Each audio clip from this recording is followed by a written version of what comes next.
très heureux de vous retrouver pour notre traditionnelle rencontre patrimoniale et au nom de l'ensemble des collaborateurs de Groupe Cyrus, je vous souhaite la bienvenue. La tendance très marquée de ces derniers mois est l'augmentation de la pression fiscale, un peu partout en Europe, mais surtout en France, avec des recettes fiscales qui représentent 44,5% du PIB. À partir de 2013, un seul pot commun, l'impôt sur le revenu et ses tranches progressives. Regardons un peu les conséquences que l'on va avoir sur la fiscalité des produits de placement à revenu fixe, les livrets, les comptes à terme, les coupons obligataires. Si on passe de 19 à une réintégration à l'IR pour des gens qui seraient dans la tranche supérieure à 45%, c'est en une année 70% d'augmentation d'impôts. Sur le plan patrimonial, il nous semble important de privilégier 3 thématiques.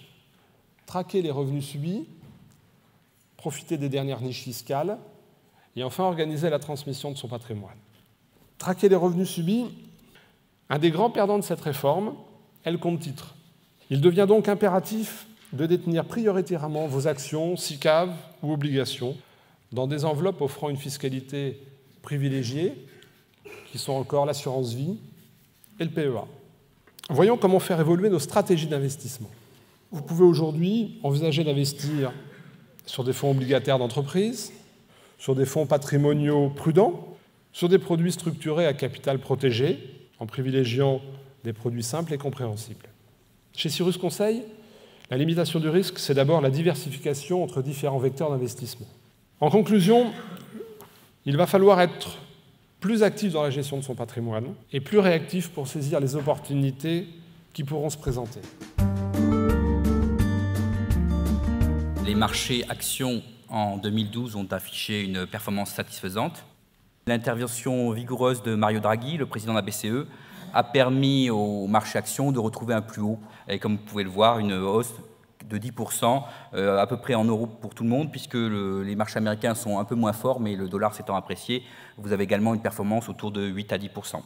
Dans une perspective plus lointaine, on peut voir que les marchés actions sont encore en dessous des plus hauts, environ 50%.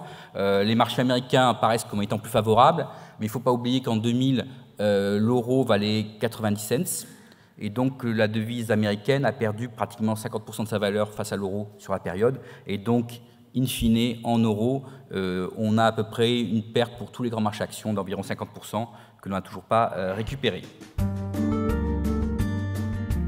Un constat qui est quand même assez gravé dans les têtes, qui est que depuis janvier 1998, en gros, les actions de la zone euro sont au même niveau.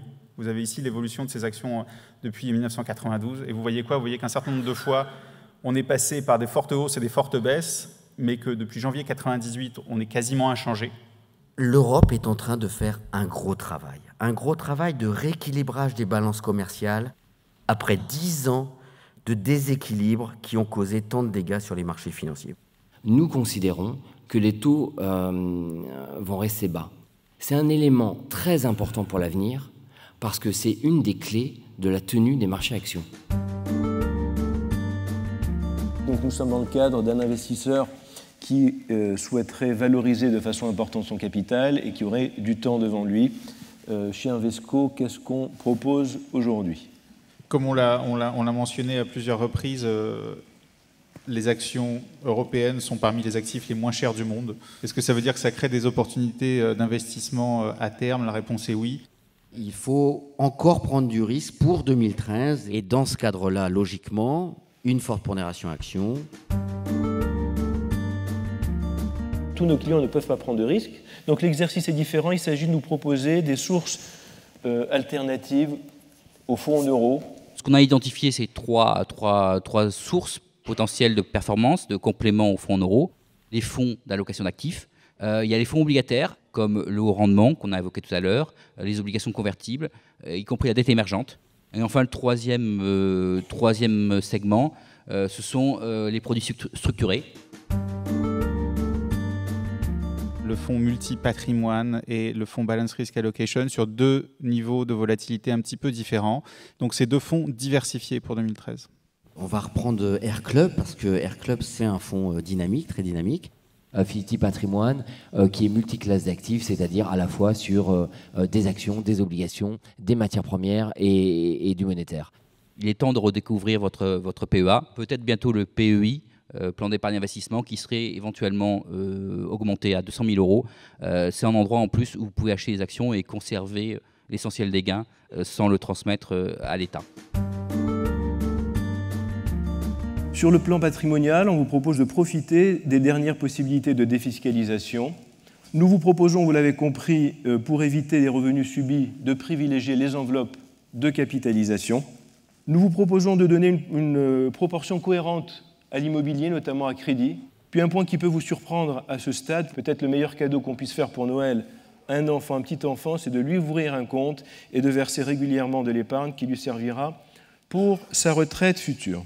Sur le plan financier, vous l'aurez compris, réduire la poche euro, tout simplement parce que la rentabilité nette n'est plus suffisante pour assurer la protection du capital. Nous vous proposons, malgré le contexte, d'accepter une part de risque dans vos allocations d'actifs, de penser aux fonds patrimoniaux ou flexibles, et enfin, endettez-vous au travers d'investissements immobiliers sur du taux fixe. Ça reste un excellent moyen pour se protéger de l'inflation. Merci de votre attention.